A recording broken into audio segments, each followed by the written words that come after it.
Hello students, I am Krishna Kanjani from LG Institute of Engineering and Technology. Welcome to the online lecture series on kinematics and theory of machine. In this session, we will learn about introduction to mechanism and machine, that is your chapter number 1. Okay, so let's start this session with introduction to mechanisms and machines. So over here, to learn the fundamentals regarding mechanisms and machine, first of all we have to follow this path where we have to learn about kinematic link, kinematic pair, kinematic chain. Okay, so in our previous session we have get idea about what is kinematic link and what is kinematic pair. Now in that session we have learned that kinematic link is a simple link which is having a relative motion with respect to the other link. Now in kinematic pair we have learned that it is a combination of two kinematic links. Okay, now these links are connected in such a way that they are able to transfer completely or successfully constrained motion, then they are termed as a kinematic pair. Okay, so in this session we will learn about kinematic chain. Okay, so let's start with kinematic chain. Now as we can refer the first word, that is kinematic. If we remove this word kinematic, then it is a simple chain. Now as you can refer from this diagram that a chain is a simple combination of various links where the first link is connected with the last link. Now over here this one is an example of chain. Now over here if we give motion to any one link, then it is not defined that the second and the third link will move in which direction. Okay, so this is an example of chain, but we cannot term it as a kinematic chain because the condition for kinematic chain is they are able to transmit motion which is successfully or completely constrained. Okay, so let's consider this example over here.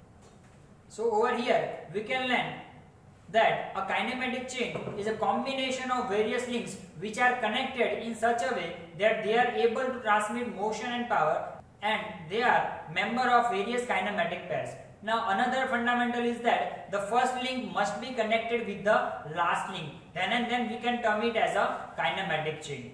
Now there are various types of kinematic chains, so let's learn it one by one. So the first example, which is known as a lock chain. Over here we can consider that these three links are connected in such a way that they are making a closed loop. Okay, so first condition is so. Now the second condition, they must have a relative motion. Now over here we can consider that if we will try to move link number 2, then it is not possible to move because it is a locked position. Over here we can say because it is containing only 3 components. Now these 3 members are connected in such a way that they are not able to move relative to each other. That's why we can term it as a locked chain. Okay, now the second chain, that is known as a constraint chain. Now what do you mean by constraint? So constraint means in a definite direction. Okay, so over here you can refer this diagram. So over here with respect to this fixation point, that is your link number 1, that is your fixation point. Your first component is continuously rotating, that is your crank. Now if you will give input to this crank and it is able to rotate, now with the help of this input you are able to get output, that is the oscillation of your this coupler. Okay, so this is an example of a constraint chain. So constraint chain is a chain in which we are able to obtain our desired outputs. Okay, now the third type of chain, which is known as an unconstrained chain. Now over here if we increase one member in our previous example, okay, so in previous we have considered 4-bar chain. If we introduce one more link, then the diagram will become like this. Now over here if we will give input to this link, which is a crank link, that is your link number 2, then this link number 2 will not able to produce definite motion of link number 3. So when we are joining many kinematic links in such a way that they are forming a closed loop, but this closed loop will not produce a definite direction motion as an output, then this type of system is not useful to form a mechanisms. Okay, so that's why this type of system is known as a unconstrained chain. Okay, so that is all about kinematic chain. So it is, we can simply refer that it is a combination of various kinematic links. They are connected in such a way that the first link is connected with the last link and they are able to transmit completely or successfully constrained motion. Now after learning this concept of kinematic chain, now we can introduce about mechanisms. Okay, so let's learn mechanisms. So in a kinematic chain, if we are defining any one of the link, and if we are able to fix that link, then the rest of the motion will be in definite direction. Now over here we have to remember the thing that which link we have fixed, that must be definite, because that will helpful to us to identify that how we are getting the desired output. Okay, so let's refer some examples. So the first example of mechanism is a bicycle. Let's consider this rotating element is your link number 1.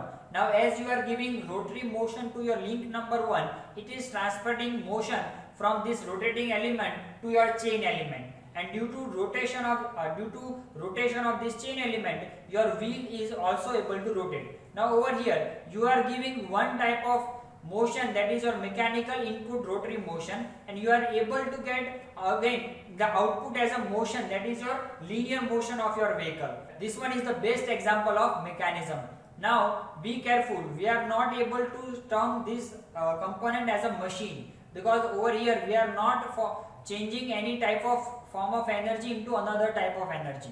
Okay, let's consider the second example. You can refer, now as the rotation of this gear is able to produce reciprocating motion of this member. So this is the second example of mechanism. So these are the examples of mechanisms. Now let's learn that how we can classify mechanisms. Okay, so if a mechanism is consisting 4 kinematic elements in that, then that type of mechanism is termed as a simple mechanism. But if a mechanism is consisting more than 4 elements, then it is known as a compound mechanism.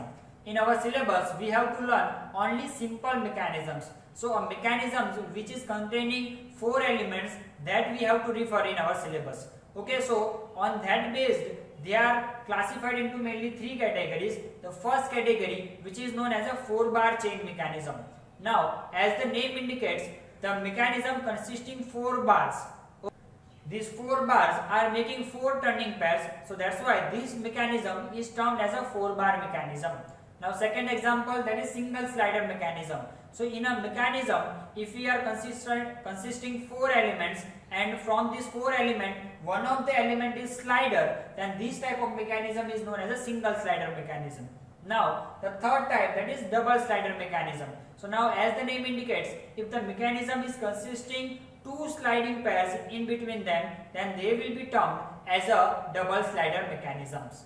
Okay, so this is all about fundamental of mechanisms. Now after getting concept of mechanism, now we can move to learn that how we can form various types of machines. Okay, so let's learn about machines. So over here, first definition of machine. So we can define that machine is a simple collection, or we can say combination of various mechanisms, and these mechanisms will help us to transmit motion as well as power. Then this assembly can be termed as a machine. We have learned various examples of machines in our day-to-day lives. Let's consider the first example, that is the lathe machine. Okay, so over here, lathe machine that is used in mechanical workshops.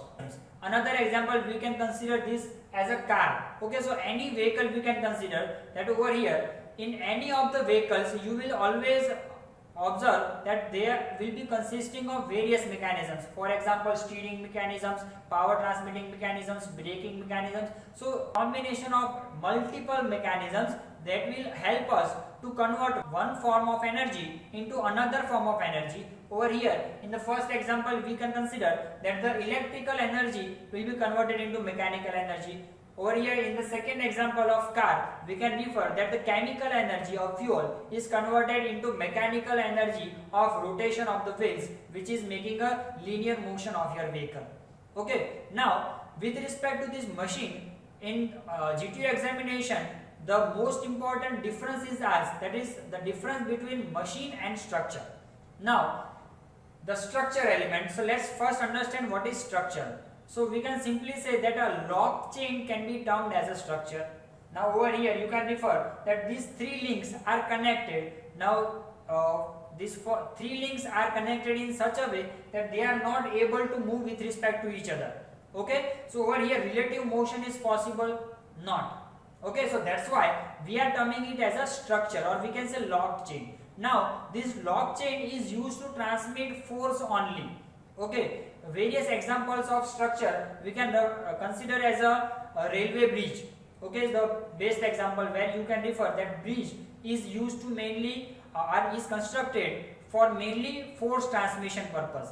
Okay, another example that you can consider the railway roofs, or we can say various roofs, or in our day-to-day life we can observe various structures such as buildings and many other forms. Okay, now they will ask the difference between machine and structure. So now we can say that machine is a device which is used to transmit motion as well as power, while the structure is an element which is used to transmit force only. Another difference we can say that the machine is an element which is having relative motion, while in second case we can consider that in case of structure relative motion is not possible. And another example we can give as an examples such as example of machine is lathe machine as a machine as well as car, while in the example of structure we can consider the railway bridge or buildings or many other components which are used for force transmission purpose only. Okay, so this is all about the machine. So now after following this path we can consider that a machine is a simple combination of various kinematic links, and these links are connected to make a kinematic pair, and these pair are connected in a closed loop, and this closed loop is used to produce definite direction motion. So that is forming a mechanism, and this combination of mechanism will help you to define machine. Okay, so this is all about machine. Thank you.